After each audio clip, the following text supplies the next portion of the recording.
Dans l'épisode précédent, je suis parti du Cap Nord et j'ai descendu la Norvège par la côte.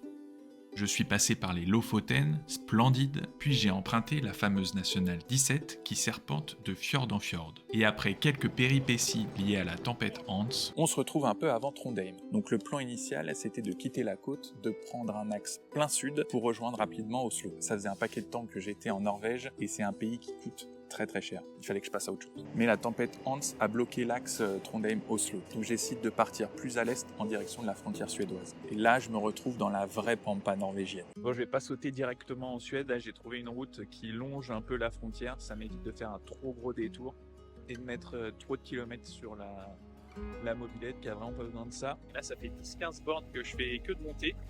Et en fait, je suis dans une région super montagneuse. Là, c'est des espèces de hauts plateaux. C'est assez étonnant. Et là, il y a un renne devant. Posé, tranquille.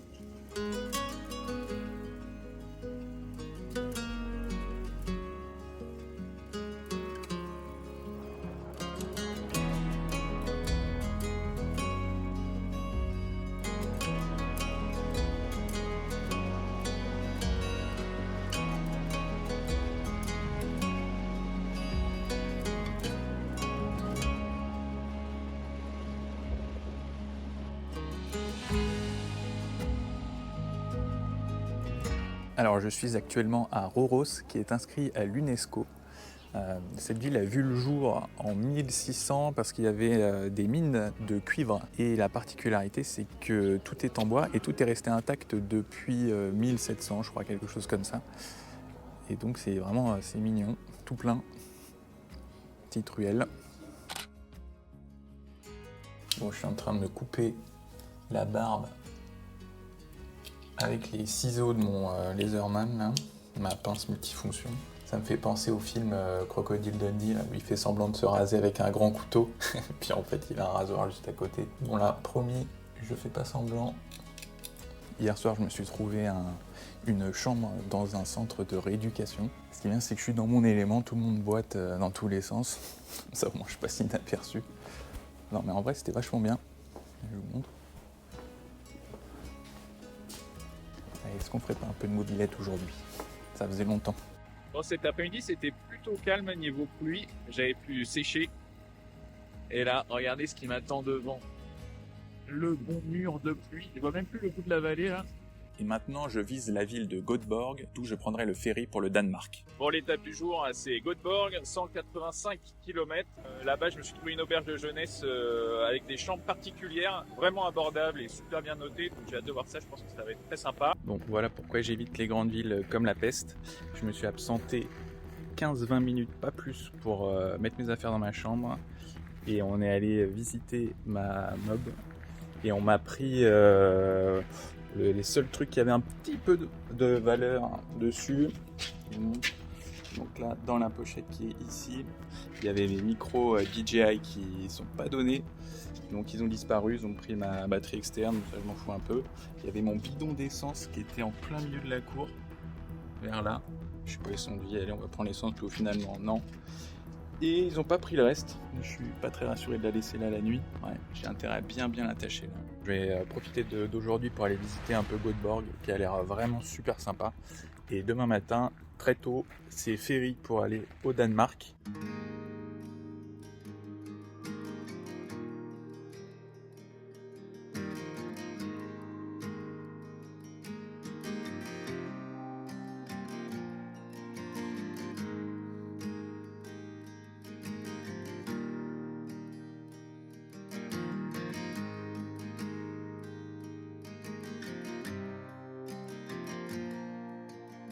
Göteborg, qui est quand même la deuxième plus grosse ville de Suède, avec 500 000 habitants, c'est quand même pas rien.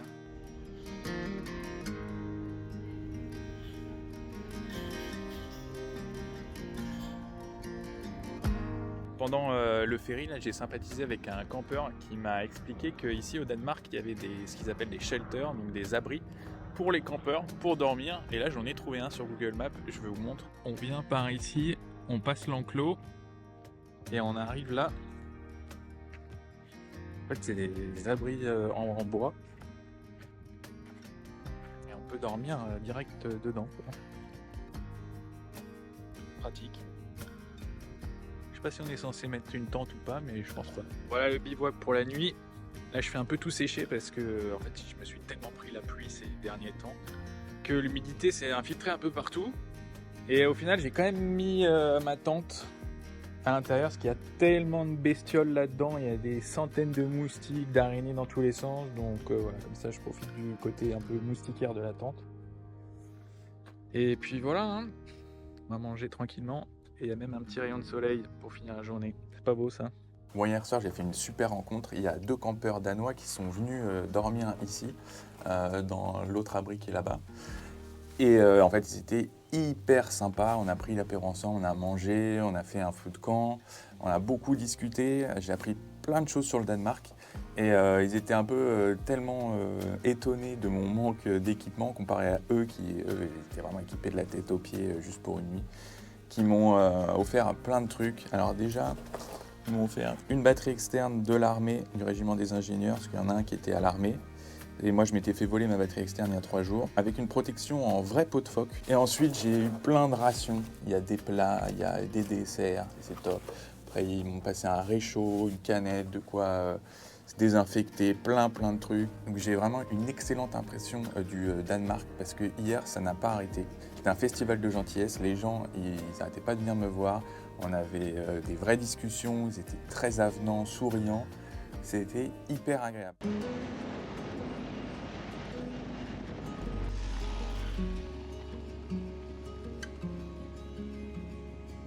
Je suis arrivé à un nouvel abri, je vous montre. Donc il y en a 2. J'ai pris celui-ci. Je suis parti sur la même stratégie qu'hier, à mettre la première partie de ma tente. Ici, ce qui est bien, c'est qu'il y a de l'eau là, juste là, et des toilettes. Et donc je vais tenter de prendre une douche avec le petit robinet qu'on voit.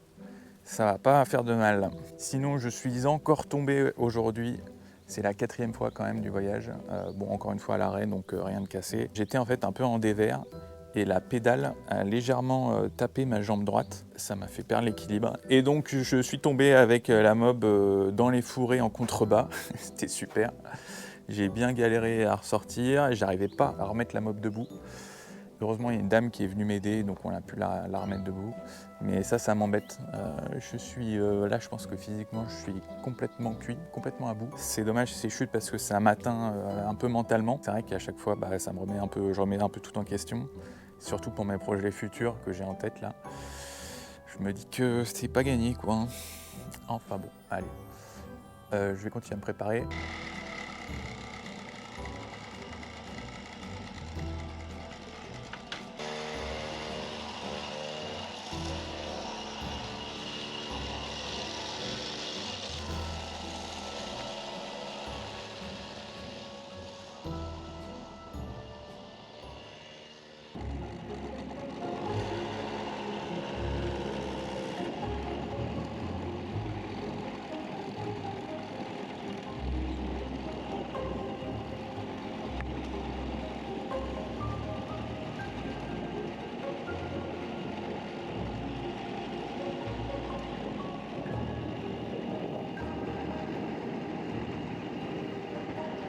De retour sous le soleil, enfin, ça faisait vraiment un paquet de temps que je ne l'avais pas vu et ça tombe très bien parce que je suis à Sonderborg, donc en fait c'est une ville qui est vraiment à visiter au Danemark. C'est les Danois que j'avais rencontrés qui m'ont vraiment conseillé de venir ici, c'est à l'extrême sud-est. Derrière moi, le château, le canal et la petite ville, je crois qu'il y a 30 000 habitants, qui est super mignonne. Et avec là-bas, je pense pas qu'on va voir, mais il y a le moulin qui symbolise un petit peu le Danemark. Donc c'est ici que s'est passée l'une des plus grosses défaites des Danois face aux Prussiens. Et donc ils ont vu leurs frontières remonter bien plus au nord, qui récupéreront après, je crois, lors du traité de Versailles, quelque chose comme ça.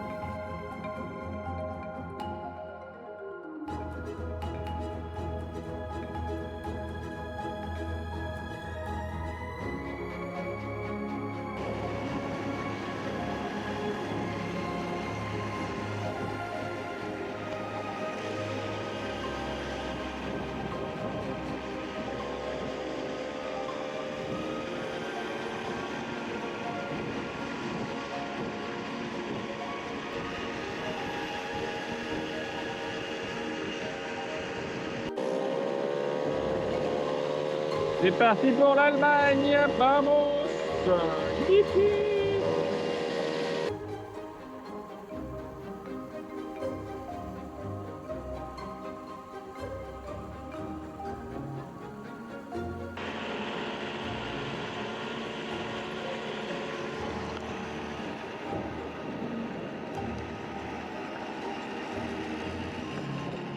Je suis actuellement à Hambourg,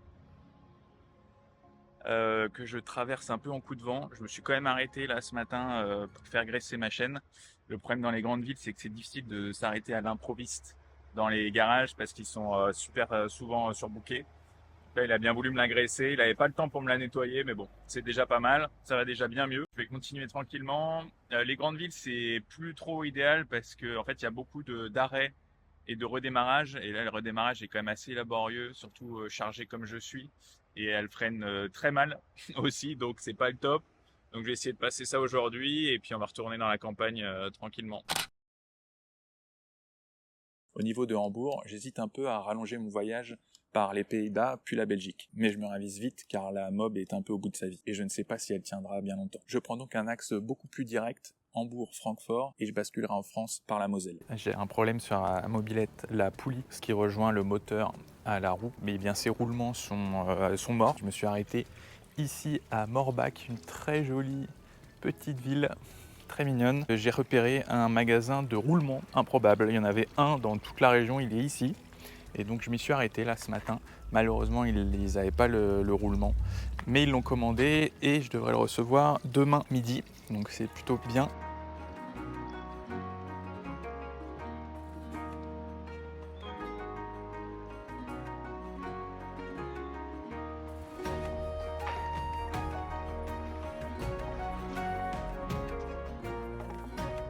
Ok, je viens de récupérer les roulements, c'est validé, ils sont arrivés plus vite que prévu, donc ça c'est vraiment top. Et maintenant direction le mécanicien pour aller les remonter. Et le mécanicien s'avère être le petit ami de la réceptionniste de l'hôtel où j'étais. Donc il est prévenu et avec un peu de chance on va pas trop galérer pour les remettre.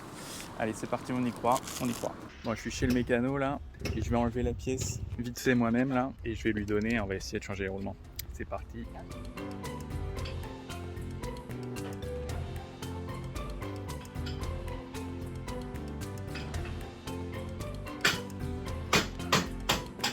C'est déjà terminé, ça a duré 5 minutes. Il a un petit peu chauffé pour faciliter l'extraction, il a un peu tapé, il les a enlevés rapidos et il a mis les nouveaux. Forcément, quand c'est fait par un mécanicien, ça va beaucoup plus vite que quand c'est fait par moi-même. Il est 11h30 et tout est réparé, je suis trop content. En plus, ils sont trop sympas à chaque fois, c'est vraiment agréable. Et ils m'ont rien fait payer. C'est beau. Bon, ça fait un moment que je roule avec mes nouveaux roulements.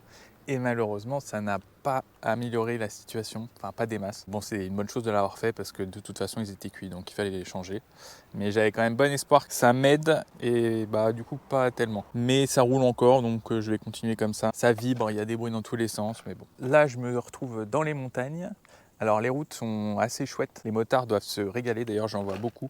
Par contre la mobilette c'est un peu tendu parce qu'il y a des dénivelés de fou et c'est très pentu. Par exemple là la route mais vraiment un pourcentage terrible. Là la mobilette ne voulait plus rien savoir, c'était trop pentu, ça commençait à sentir le cramer donc je me suis arrêté.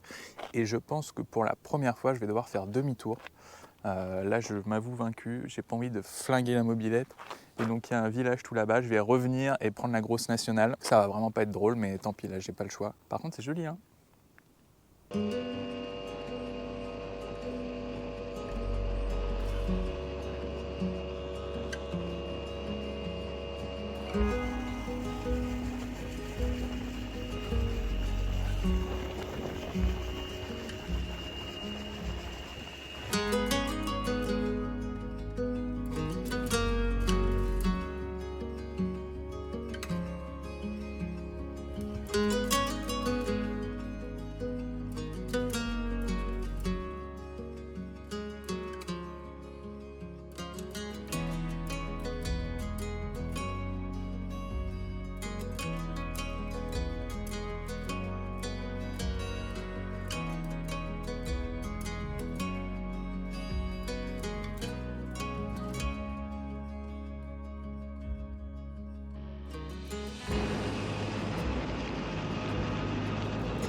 Maintenant je me dirige vers Saverne, à cheval entre la Moselle et le Bas-Rhin, pour rejoindre la maison de mon pote Pierre et de sa femme Léa, qui m'accueilleront quelques jours.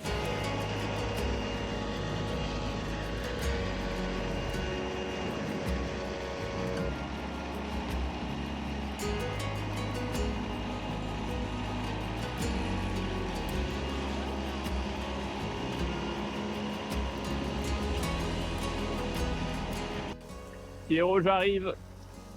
Ah, c'était plutôt une belle étape aujourd'hui. Salut Pierrot. Je l'arrête pas parce qu'après elle repart plus. Comment il va? Ça va? Le jeune marié.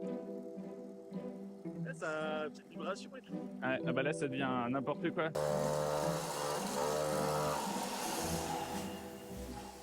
Ah bah ça fait plaisir d'être arrivé, purée. Ah elle était chouette l'étape la fin là. Super belle la forêt là. C'est passé par Beach. Ouais, par Beach et la petite pierre. C'est super mignon. Il y avait plein de monde. Ouais, c'est assez touristique. Salut Pierrot. Et là on est en train de bricoler la mobilette. Je vous montre, c'est pas fameux. Ça c'est la roue arrière. Écoutez le bruit que ça fait. Je peux jouer du violon. C'est vraiment une cata, donc on va essayer d'améliorer tout ça. Ce qui me reste 450 km pour retourner à Annecy, d'où je suis parti.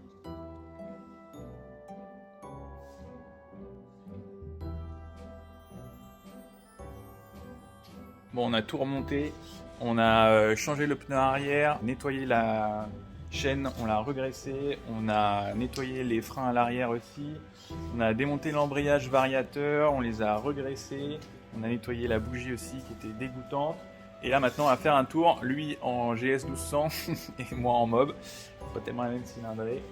Mais voilà, ça nous permet de tester et puis aussi on va en profiter pour faire un peu des images. Ça va être sympa.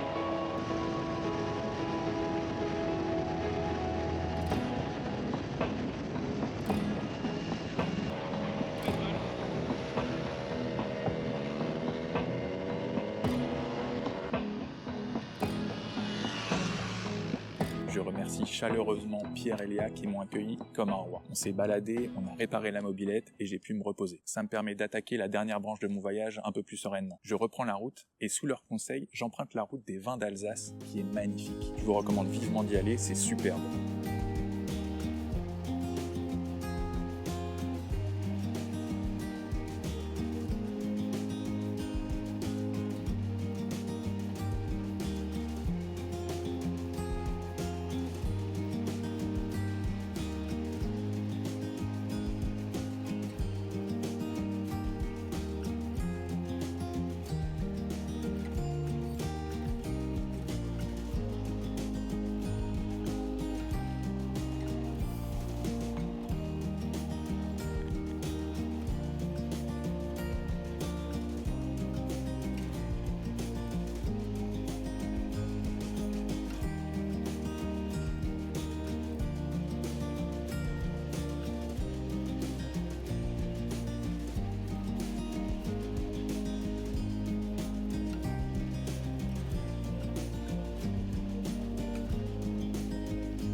Il reste le dernier obstacle du voyage, le Jura, que je redoutais un peu à cause du dénivelé. Mais grâce à la bonne révision qu'on a faite avec Pierrot, ça va se passer plutôt bien. Bon, en direct des montagnes du Jura, c'est vraiment chouette. C'est une belle étape. Là, je suis en direction de Pontarlier avec beaucoup de dénivelé, mais la mobilette se comporte plutôt pas mal. Ça monte assez bien.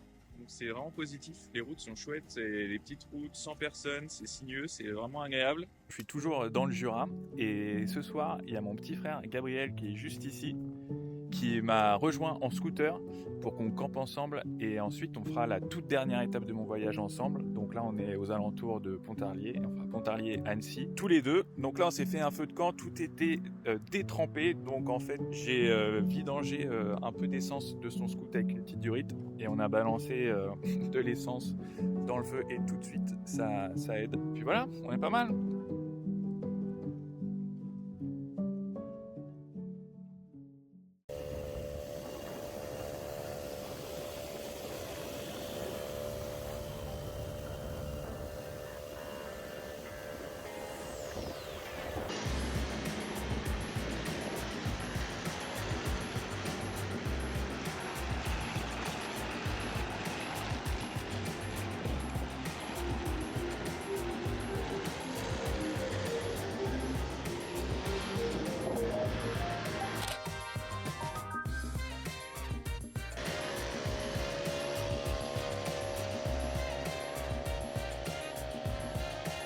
Encore un voyage extraordinaire. La traversée des États-Unis était régie par un besoin ardent de vivre, au sens large, ressentir des émotions, faire des rencontres et voir de belles choses. Le Cap Nord, quant à lui, s'inscrit dans une volonté personnelle de progresser. Ce fut l'occasion de faire mes premiers pas sur le long chemin de l'acceptation. Dans mon cas, cela passe par la capacité à demander et recevoir de l'aide. Nous sommes dans une époque qui survalorise l'autonomie et juge dégradant le fait de dépendre des autres. Il m'a été longtemps difficile de recevoir de l'aide, mais j'ai pu constater que c'est ni un aveu de faiblesse, ni un concept qui tire l'humanité vers le bas. Au contraire, j'ai pu voir que cela fait ressortir ce qu'il y en a de plus beau, l'empathie, la générosité et la bienveillance désintéressée. Merci d'avoir regardé cette saison 2 et à la prochaine.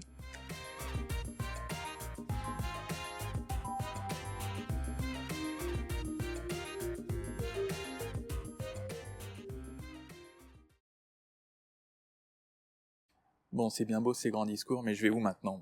Si je vous dis que le Cap Nord, c'était la première étape, à votre avis, la seconde, c'est où ?